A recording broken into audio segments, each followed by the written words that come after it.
উৎকট গৰমে দহিছে সমগ্ৰ ৰাজ্য। যোগীঘোপাতো একেই পৰিস্থিতিৰ সন্মুখীন হৈছে। উৎকট গৰমে জনসাধাৰণক বিপাঙত পেলাইছে। প্ৰচণ্ড গৰমৰ সমানে প্ৰাদুৰ্ভাৱ ঘটিছে বিভিন্ন ৰোগৰো। অত্যাধিক গৰমৰ ফলত সহস্ৰাধিক লোক চিকিৎসাধীন হ'বলগীয়া হৈছে। আৰু যোগীঘোপাৰ চলন্তাপাৰা সমূহীয়া স্বাস্থ্য কেন্দ্ৰত শ শ ৰোগীৰ ভিৰ। যোগীঘোপাৰ পৰা ৰবীন চন্দ্ৰ নাথৰ এই সন্দৰ্ভত এক প্ৰতিবেদন আছে, এই মুহূৰ্তত আগবঢ়াইছো। এই মুহূৰ্তত আচলতে ৰাজ্যৰ উৎকট গৰমে দহিছে সমগ্ৰ ৰাজ্য। আৰু এই মুহূৰ্তত মই উপস্থিত আছো যোগীঘোপাৰ সমূহে এখন চিকিৎসালয়ত। আৰু এই উৎকট গৰমৰ ফলত দেখিবলৈ পোৱা গৈছে আচলতে প্ৰচণ্ড ৰোগীৰ ভিৰ চিকিৎসালয়বিলাকত। আৰু মই ইয়াতে ৰিচিপশ্যন কক্ষত সোমাবলৈ বিচাৰিছো যে কেনেকুৱা ধৰণৰ ৰোগীৰ ভিৰ বাইদেউৰ পৰা মই জানিব বিচাৰিছো পোনে পোনে। আচলতে উৎকট গৰমে দহিছে সমগ্ৰ ৰাজ্য, কেনেকুৱা হস্পিটেল কেনেকুৱা পেচেণ্ট আহে?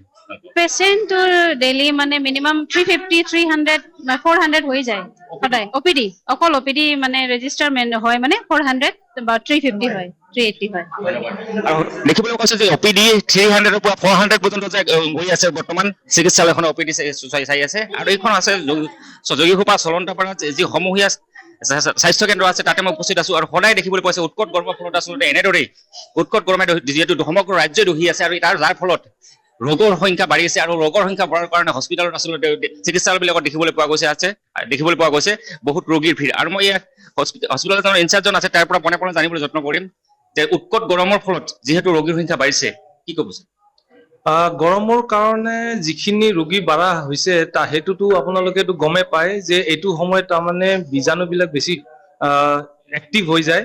আৰু সেই এক্টিভটো কাৰণে বেছিকে মানে হয় কি কয় ৰোগীবিলাকে বেছিভাগ বেমাৰ হয়। আৰু সেইটো যেনেকে ডায়েৰিয়া এইটো সময়ত হয় বেছিকে। তাৰপিছত আৰু কি কয় জ্বৰ।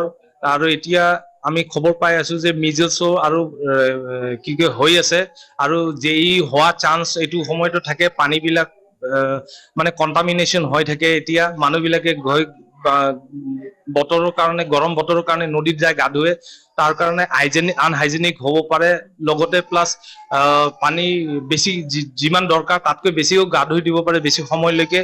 আৰু প্লাছ সেইটোতো হয়ে। আৰু প্লাছ মানে কি গৰমৰ কাৰণে যিটো ৰ'দটো বেছি, সেইটোৰ পৰা অলপ মানে অদৰকাৰী কাম যোনবিলাক বাহিৰত থাকে সেইবিলাক যাতে নকৰে। একদম দৰকাৰী কাম থাকোতেহে ওলাই বাহিৰত। আৰু যিহেতু গৰম বতৰৰ কাৰণে গাটো বেছি ঘামাৰ কাৰণে আমাৰ পানীৰ মানে যোনটো ইলেক্ট্ৰলাইটছ, দেহাৰ ইলেক্ট্ৰলাইটছ বিলাক অলপ ঘামৰ লগত ওলাই আহে। তাৰ কাৰণে ORS বিলাক খাব লাগে। আৰু প্লাছ কলা কাপোৰ হলে হিট এবজৰ্ব কৰে। সেইকাৰণে আমি পৰাপক্ষত বাহিৰত গলে অলপ হিট বিলাক ৰিফ্লেক্ট হবৰ কাৰণে বগা কাপোৰ পিন্ধিব লাগে। তেনেকা যাতে হিটটো এবজৰ্ব নহয়, হিটটো কমকৈ এবজৰ্ব হয়, এনেকে ৰিফ্লেক্ট হৈ পেলাই সেনেকুৱা ধৰণৰ ষ্টেপছ বিলাক ল'ব লাগে। আৰু যিমান পাৰে মানে ছায়াৰ ভিতৰতে কাম কৰিব লাগে। এনেকে ৰ'দত বেছিকে ওলাব নালাগে। আৰু ORS বিলাক খাই থাকিব লাগে। আৰু কিবা যদি ৰোগী কিবা কাৰণে বেমাৰ হয়, মানে যিমান পাৰে সোনকালে স্বাস্থ্য কেন্দ্ৰত গৈ পেলাই তেওঁলোকে দেখুৱাটো ভাল। কাৰণ তেতিয়া ডক্তৰো সময় পায় তেওঁলোকক যিখিনি ট্ৰিটমেণ্ট দিব পাৰে দৰকাৰ সেইখিনি যাতে দিব পাৰে। সেই সময় চাই পেলাই তেতিয়া দিলে ভাল। আৰু সেইটোৱেই।